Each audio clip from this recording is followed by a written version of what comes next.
யதார்த்த ஜோதிடர் செல்வி டிவிக்கு தலைவர் விஜய் இந்த முறை தேர்தலில் வெற்றி பெற்று ஆட்சி அமைப்பார் என்று முன்கூட்டியே கணித்திருந்தார். இது குறித்து அவரிடம் கூடுதலாக கேட்கலாம். வணக்கம் சார்.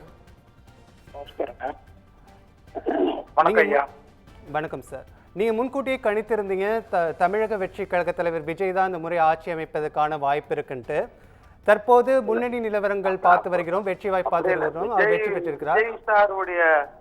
சுனாமி எப்படி இருக்குன்றதுதான் தெரியும். அவர் கட்சியில இருந்தனால அது மாதிரி டைரக்டா பேச முடியாதுன்றனால அண்டர் எஸ்டிமேட் பண்ணாதீங்கன்னு டிவிக்கே 25% மேல தாண்டி ஓடின்னு இருக்கு. அது பொட்டி திறக்கிறது தெரியும் தான் அர்த்தம். எலெக்ஷன் நேரத்துல பொட்டி திறக்கிறச்ச 4ஆம் தேதி மே மாதம் 4ஆம் தேதி மக்களுக்கு புரிய வரும். அப்ப பாப்பீங்க ஒரு எவ்வளவு பெரிய பதட்டம், எவ்வளவு பெரிய ஒரு மாற்றம் எல்லாம் வரும்ன்ற மாதிரி தான் நான் பேசிட்டேன்.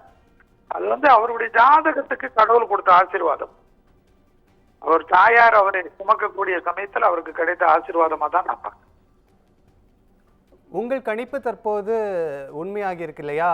அது உங்களுக்கு என்ன மாதிரி உணர்றீங்க? லைக் தேர்தல் அப்படி இல்லை, ஜோதிடத்துக்கு நன்றி தான் சொல்லுவேன். என் கணிப்புக்காக சொல்றேன். நிறைய ஜோதிடர்கள் இதை கணிச்சிருக்கலாம். எனக்கு என்னன்னா அந்த ஜாதகங்கள் எப்படி வேலை செய்யறதுன்றது எங்களுக்கு ஒரு எக்ஸ்பீரியன்ஸை கொடுத்தது. அதுல நீச்சபங்க ராஜயோகம்ன்றது நான் நிறைய ஆராய்ச்சி பண்ணுவேன். அந்த நீச்சபங்க ராஜயோகமும் கடவுளுடைய அனுகிரகமும் இருக்கக்கூடியவர்கள் இந்த நாட்டில் உலகத்தில் பெரிய பொறுப்புகளில் இருக்கிறார்கள். இப்போ எக்ஸாம்பிள் மோடிஜி இருக்கார். மோடிஜி நீச்சபங்க ராஜயோகத்துக்கு உண்டானவர். அவர் பாத்தீங்கன்னா ஒரு 30 ஆண்டு காலம் அவர் தலைமை பதவியில் இருக்கிறதெல்லாம் நம்ம கண்கூடாக பார்ப்போம். அடுத்த 5 வருடங்கள் எப்படி இருக்கும் சார்? இப்போதான் இன்னைக்குதான் கல்யாணம் ஆயிருக்கு. சாந்தி முகூர்த்தம் கூட நடக்கல. இன்னும் ரெஜிஸ்ட்ரேஷன் கூட, மேரேஜ் சர்டிபிகேட் கூட வாங்கல.